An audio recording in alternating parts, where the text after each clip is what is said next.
And this story is going to teach us how sometimes you think a person is a person and you find out that they're more of an animal. Or sometimes you find out that he's more of an angel. Let's read the story in the book called Sha'al Avicha V'Yagedcha. And it's about a great man named Rav Strauss. Rav Strauss. I think that's how you pronounce it.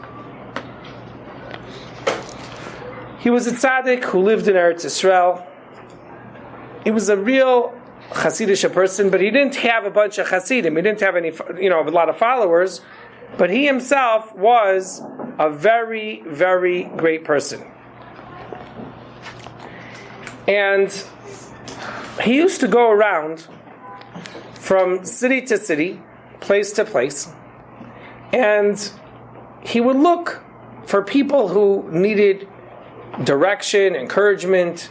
He would talk to people, and he would suggest to them what they could be doing.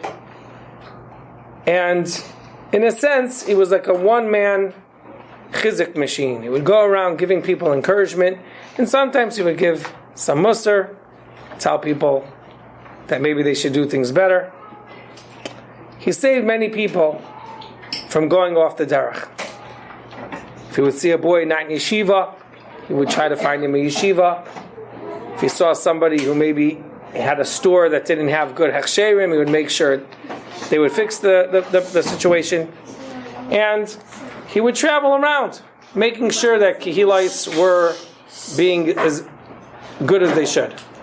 He'd walk into yeshivas, notice if it's being run smoothly. He'd walk into kitchens to make sure everything was being served kosher. It turns out, one time he went to a village, a small city, and he stayed by a farmer who had a big ranch filled with animals, cows, sheep, goats, chickens, and he had lots of trees, apple trees, and the like. And the man at first seemed like a very normal, good person, friendly, invited him over to stay in the house, said stay as long as you wish. And he took care of him, he gave him good food, and he gave him his own private room, and in the room was a table and a bed and a chair and a menorah, a light. What could he ask for more? Before he was leaving, he said to the farmer, "You took care of me very nicely, and I really appreciate it. Is there anything that I could do for you? Maybe I could give you a bracha. Maybe my bracha will be mekuyim." So the man said, "No, I'm not missing anything. Lo chaser li davar. I'm not lacking anything. I have wealth, big farm, big ranch. I'm in good health, thank God, b'li hara, wife and kids, all the best. So, don't worry." Now right away you see it wasn't such a mensch. Because if someone wants to show you give you a bracha, to have a karas hatov, say, "Yes, please, thank you, I could use a bracha." Make the person feel he's giving you something. He wants to show appreciation that he stayed by you. Don't tell him, "Oh no, I don't need your brachas." So the Rav was a little taken back. So he says, "Okay, in Gashmias, I see, Baruch Hashem, you have very good Gashmias. Nice house, nice ranch, nice business, customers. Okay, but what about Ruchnias? What about spiritual matters? After all, you live alone in this village, and a yid living alone is not really good. No, can't get ta'minyan and things like that, not too easily." So he says, "No, in Ruchnias also in spiritual matters, I'm fine." So Reb Leib says, "Yeah, but there's a pasuk that says, Ki ein adam tzadik ba'aretz asher ya'aseh tov v'lo yechata." There's a pasuk that says that there's no man in the land that does good and doesn't sin, which means everyone, might sin now and then. So, maybe you're nichshel in something, maybe you stumbled in Aveir, maybe I could help you. So he says, "Well, yeah, maybe one time on the Shabbos, I didn't cut the challah the way that you're supposed to cut it." So Rabbi Strauss realizes that's what he thinks is the biggest Aveira. There's a way you're supposed to cut the challah, but that's by him an Aveira? I mean, I think there's much more serious things that he might have done wrong. So he says, so tell me, this farm is yours? He says, of course it's mine. Not only that, I even have another farm not so far from here. He said, really? You have 2 farms? Wow. How'd you get the second farm? He says, well, this one I have for many years. The other one I just got a couple years ago. Oh, really? How'd you get it? How'd you get a whole farm? He says, well, he's like holding his breath as he explains. He says, well, really that farm belonged to someone else. He was my friend, but he's a meshuggah. I'll tell the rabbi what happened. How I got the farm from this guy, this meshuggah, Lo Aleinu. One time I went to his town, and I stayed there late at night, came back late at night, and since he was my friend, I said to him, you know what, on the way home, can I stay by you for a night? And he said, sure, yeah, of course. Gave me food, drink, a bed, a nice place. In the morning, he gave me a nice breakfast, we prayed, and you know what, afterwards I went around and he showed me his farm. And I was very impressed. What a beautiful, neat, and clean farm it was. Lots of animals, big cows, milking cows, the kinds that give lots of milk. And birds, all types of birds. Ducks, chickens, pigeons, doves. Even had all types of fruits and vegetables. So the Rav Strauss asks, so where is he now, the farmer? So where's the owner of that one? So he says, well, when I saw his beautiful farm, I got really jealous. You know what I'm saying? I got like chemda. Chemda is when you desire what someone else has. Meanwhile, the Rav's thinking, you're not allowed to be jealous of what someone else has. It's not Avera. Well, I said to him, maybe I could buy it for a lot of money. And I offered him a lot of money. But at that time, I didn't have so much money. But I told him, you know what? I'm willing to pay you top dollar for it. How about taking half the money now? Because I only had about half the money. And the guy said to me, what? No way, I'm not going to sell you my farm.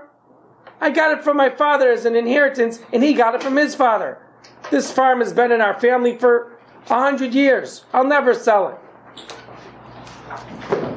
I said to him, come on, I'll pay you a lot of money for it. He says, what? You want me to give up my farm just for some money? What, you want me to walk around barefoot? I want a piece of land. The person feels very chashuv when he has a piece of land. But you know what, Rabbi? I kept on bothering him. I kept on nudging him that he has to sell it to me. And he kept on saying no.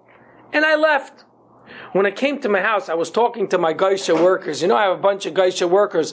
And I was telling them about this big piece of property, a great piece of land that I want to buy. And the guy won't sell it to me.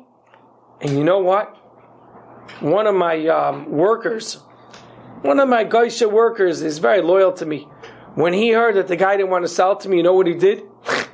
He went to my buddy's house and he poisoned 25 of his cows. Crazy guy. The Rav is listening to him like, what? Goes, yeah, he felt bad for me. So he went and put some poison into the food of actually 30 cows, 30 milking cows. You can imagine how the guy felt when all his cows were dead. The Rav can't even believe he's telling a story. And he says, what? You let your worker go poison your friend's field because he didn't sell it to you? He says, well, I told him you shouldn't do that, The Rav could not believe it. This is the guy that a minute before said he has no Averis. So what happened to the guy? You know what happened?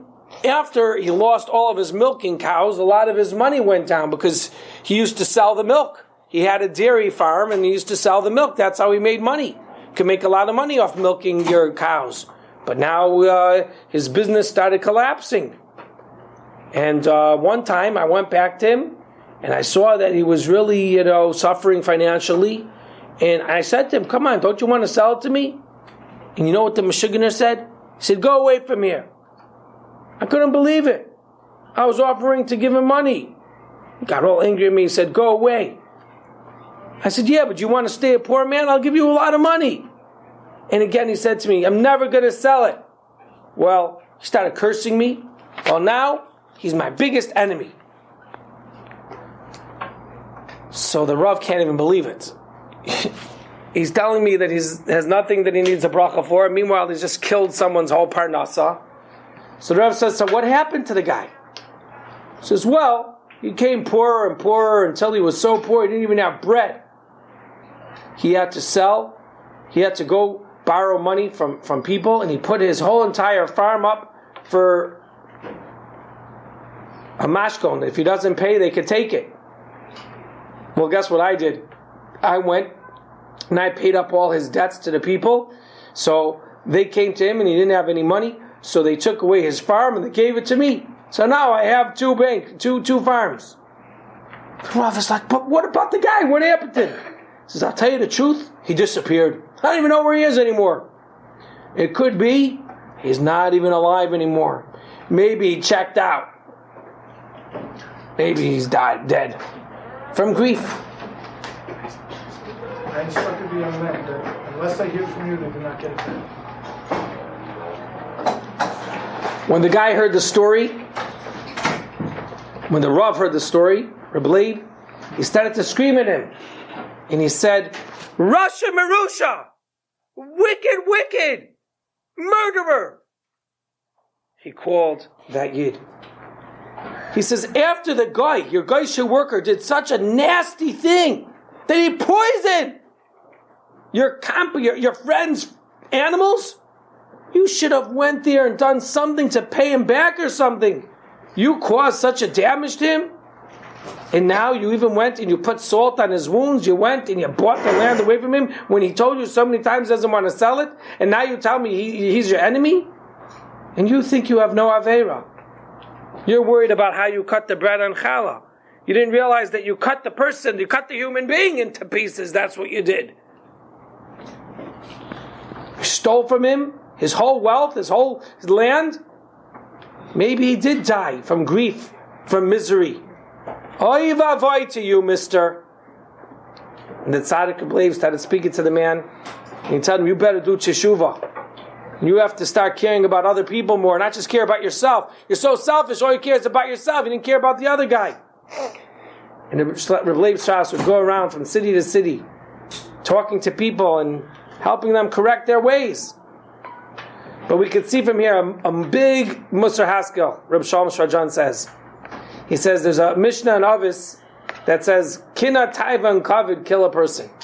When a person is jealous, or he too desirous, he lusts things too much, or he wants honor too much, it can kill him. So he says, I saw it by this person. What does it mean that it can take a person from the world? He's not even a human being anymore, became an animal. This farmer, he wasn't an animal anymore. The way he was acting he wasn't a human anymore, he was like an animal. And so much so that he literally could have caused the death of his friend. And not only that, he said his friend was the Meshuggah. Who was really the Meshuggah? So you see over here, a person who follows his taivas, he can become an animal. Our job is to learn Torah so much that our mind starts thinking like an angel. And that's the challenge of life. Will you be a human? Will you be an angel? Or will you be an animal? I'd like to share with you an incredible story that I heard many times, so it must be a very famous story. I would like to also thank my friend Rabbi Zevi Shane. He donated 1,000 of these books to Torah shows to be able to give out as prizes for those who come to my Sunday program or those who attend one of my presentations. Can I have the toy? Thank you. Okay.